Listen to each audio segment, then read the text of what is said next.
Selamat berjumpa kembali dalam layanan audio Sahabat Seperjalanan. Hari ini adalah hari Kamis, 25 Desember 2025. Tema renungan saat teduh kita dengan judul Melebihi Emas. Firman Tuhan terambil dalam Matius 2 ayat 10 sampai dengan ke-12. Ketika mereka melihat bintang itu, sangat bersukacitalah mereka. Maka masuklah mereka ke dalam rumah itu dan melihat anak itu bersama Maria ibunya, lalu sujud menyembah dia.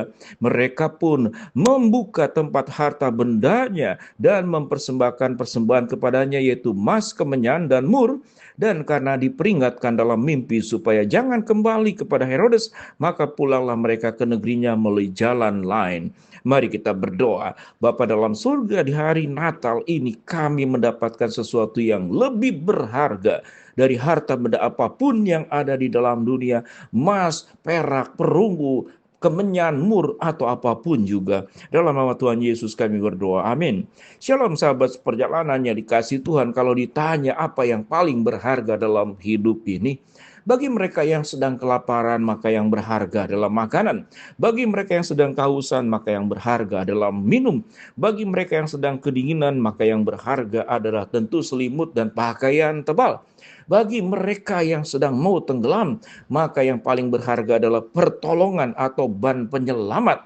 Sehingga situasi-situasi tertentu menjadikan berbeda apa yang menjadi berharga dalam hidup ini.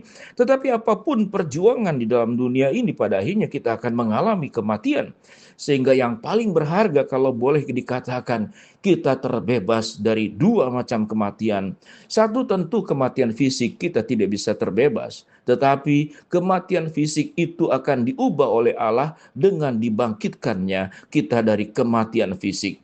Tetapi setelah dibangkitkan, urusan menjadi lain. Karena setelah kebangkitan, ada dua tempat. Apakah kita akan masuk ke dalam kehidupan kekal atau kematian kekal? Maka tentu yang paling berharga, melebihi emas, melebihi harta benda apapun, adalah kita mendapatkan hidup yang kekal. Dan itu disadari dengan sepenuh-penuhnya oleh setiap kita masing-masing sebagai orang percaya. Dan tentunya juga disadari oleh orang-orang Majus yang mempersembahkan emas, kemenyan, dan mur. Tidak ada catatan yang sangat jelas sejauh mana pemahaman kebenaran firman Allah bagi orang Majus ini. Tapi mereka adalah para cendekiawan, mereka adalah orang-orang pandai yang memahami ilmu perbintangan. Tentu tidak serta-merta melakukan perjalanan yang panjang dan jauh kalau tidak punya sebuah keyakinan. Mereka dengan punya sebuah keyakinan bahwa yang mereka akan kunjungi itu adalah satu pribadi yang melebihi apapun yang ada di muka bumi ini. Emas adalah bagian tentu sebagai logam mulia. Kemenyan di dalam tradisi orang Yahudi dan mur dalam tradisi budaya orang Yahudi adalah merupakan, kalau kemenyan, rempah-rempah, pengharum ruangan, bahkan sebagai obat. Mur pun juga sebagai obat luka, bahkan untuk mengapani mayat sebagai bagian daripada untuk bisa membuat pembusukan itu tidak berjalan secara lebih cepat. Jadi artinya punya fungsi masing-masing, dan itu menjadi sesuatu yang sangat berharga luar biasa. Sehingga dalam firman Tuhan dikatakan, mereka pun membuka tempat harta bendanya. Apa itu harta bendanya? Emas, kemenyan, dan mur. Jadi emas, kemenyan, dan mur adalah bagian daripada harta benda. Perlambangan tentu ada bagian yang lain. Unta, kambing, domba, ladang, tanaman, kemudian juga rumah dan segala macam di zaman waktu itu sebagai sebuah kekayaan. Mari kita berjuang bahwa hidup ini kita sedang mengejar sesuatu yang paling berharga dalam hidup ini, yang melebihi emas. Mari kita menyimak sehingga di dalam kontemplasi kita di suasana Natal dan menjelang nanti tutup tahun, mari kita kembali mengingat apa yang sedang kita perjuangkan, apa yang kita sedang kejar. Orang Majus punya kehidupannya masing-masing, tapi dia meninggalkan seluruh kehidupannya sementara waktu dan menemui Sang Juru Selamat. Adakah kita punya waktu bersama dengan keluarga di tengah kesibukan kita melakukan perjalanan? Perjalanan itu tentu bukan menuju Bethlehem, tapi perjalanan kita menuju kepada kedekatan kita kepada Allah. Dan apa yang kita bawa sewaktu kita bertemu dengan Tuhan, tentu sesuatu yang jauh lebih berharga, harta benda kita. Apa harta benda yang di dalam diri kita yang kita punyai? Kalau kita belajar tentang apa yang firman Tuhan katakan, persembahkanlah tubuhmu sebagai persembahan yang hidup, yang kudus, dan yang berkenan kepada Allah. Mengapa ayat ini ditujukan kepada kita? Karena Allah sendiri dalam Kristus Yesus sudah memberikan dirinya, lahir ke dalam dunia, mati, dan kemudian disalibkan, mengalami kehidupan dengan seluruh penderitaan yang sangat panjang. Dan itu dilakukan oleh Tuhan Yesus dalam rangka, mungkin kalimat yang tepat bukan mempersembahkan diri untuk manusia, tapi mengorbankan diri melewati penderitaan untuk manusia.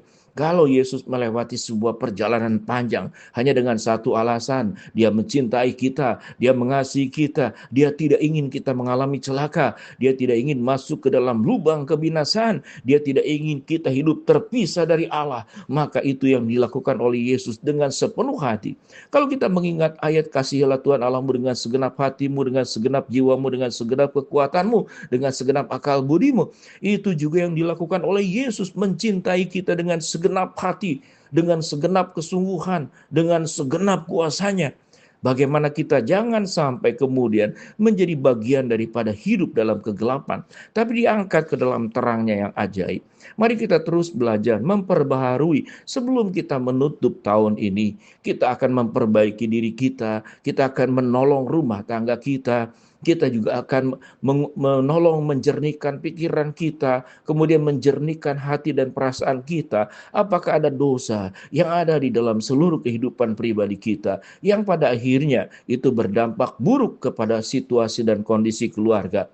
Tatkala setiap individu dalam keluarga itu diperbaharui oleh Allah, disentuh oleh Roh Kudus, mengalami perubahan hidup, meninggalkan kehidupan manusia lama, dan kemudian mengambil sebuah kehidupan sebagai seorang manusia baru. Kita bukan lagi anak-anak yang hanya minum susu, tetapi orang dewasa yang makan makanan yang keras. Dengan demikian kita mengalami pertumbuhan.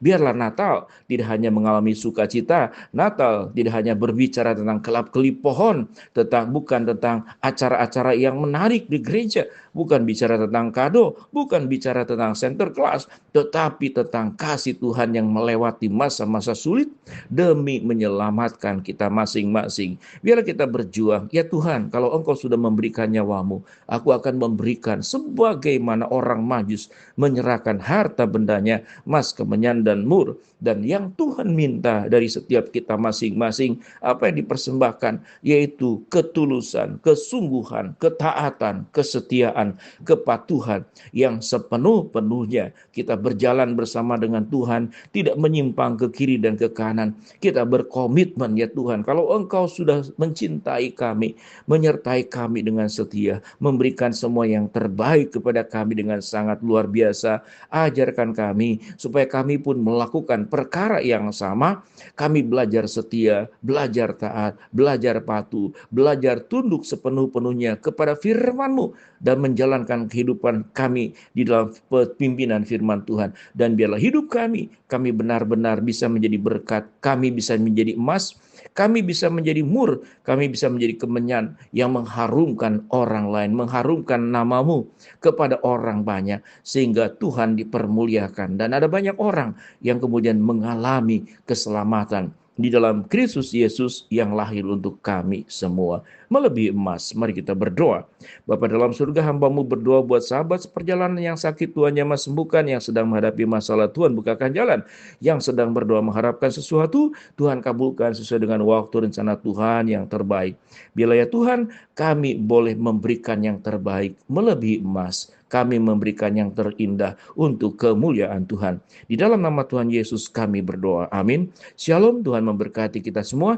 Selamat bersuka cita di hari Natal. Amin.